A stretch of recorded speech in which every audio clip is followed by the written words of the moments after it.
Hey, what's going on guys? My name is GameNut321 and welcome to a Five Nights at Freddy's 3 video. This video is pretty much going to go over the whole story of Five Nights at Freddy's 3. Now later on in future videos, I will start breaking down all of the games and making my own theories and sharing it with you guys and just seeing how it goes. Be sure you comment down below your theories or anything you might want to tell me later on in the future, but for now I'm going to give you guys the story of Five Nights at Freddy's 3. Now other people and other YouTubers have probably made videos about Five Nights at Freddy's 3 already, so if you're watching my video, I really like to thank you because there's a lot of YouTube channels doing Five Nights at Freddy's 3 videos, and if you're over here watching me instead of them, that really means a lot. But let's just get on with the video. Alright guys, so the first thing we're going to talk about is what is Five Nights at Freddy's 3. Five Nights at Freddy's 3 is taking place around a horror attraction. The place is called Fazbears Fright, the horror attraction. It is not like the past two Five Nights at Freddy's games where it was a pizzeria where children go up into the main room and they pretty much sit on the chairs and they eat pizza and they watch the animatronics perform on stage. It is nothing like that. It is a horror attraction. Just picture yourself going into a haunted house and you have to walk through the rooms and you get scared and then you go out through the exit and then you're done. It is a horror attraction. You play as a security guard. We don't know what the security guard's name is. We might find out later on in future videos. I might do some information and I might be able to find out. But for now, you are just a security guard.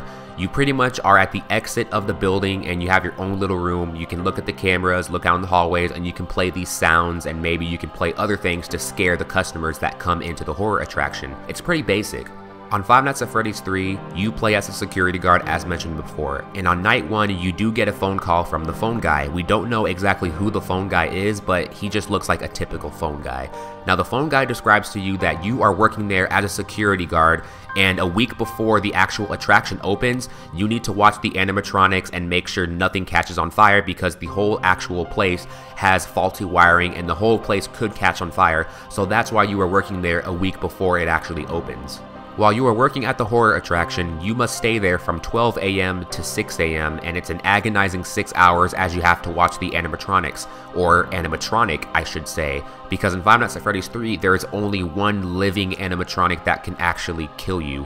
The name of this animatronic is called the Springtrap. Now, this Springtrap animatronic hunts you down and tries to kill you for whatever reason it may have. I don't know why it would try to kill you, but for some reason it just wants to kill you and you have to survive the nights and just live until 6 a.m. But the weird part is that if you are a security guard and you know that a Springtrap animatronic is trying to kill you, why do you keep coming back to that actual place? Do you really need money? Are you trying to investigate the area? Maybe you're a previous security guard from Five Nights at Freddy's 2 or 1 that comes back 20 years later to try to do some more investigation about the animatronics themselves.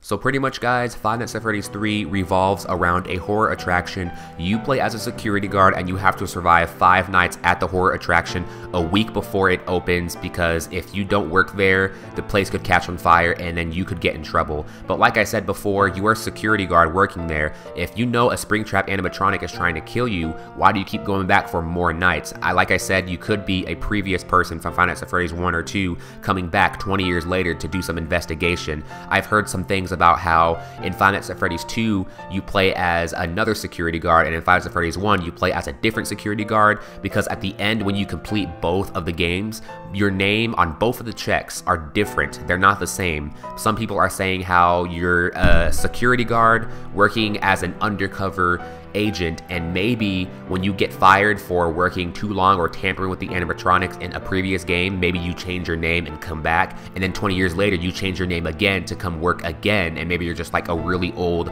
security guard from Five Nights at Freddy's 1 or 2 working at the horror attraction itself to try to find more information. Who really knows? I don't know, but the basic concept of the game is you have to survive 5 nights, and when you do survive 5 nights you win the game, and then you get some secret cutscenes at the end. I'll go over those videos later. I'll try to do some theories. I'll go over the whole story, but pretty much this is the basic foundation of Five Nights at Freddy's 3. So if you guys like the video, please give the video a thumbs up, and I would really appreciate it if you subscribe if you are new to this channel. I'll be doing plenty of Five Nights at Freddy's videos in the future. If you have any theories that you think I should know, please comment them down below. I'll be more than happy to make videos about them, and I'll also give credit to anybody who suggests anything to me, whether it be, I don't know, doing a video about Chica. I really don't know, but if you have anything you want me to do in a future video, please let me know down in the comments below. But there's nothing else I gotta say, so I hope you liked the video. Please give it a thumbs up, it will help me out a lot, and cue the outro.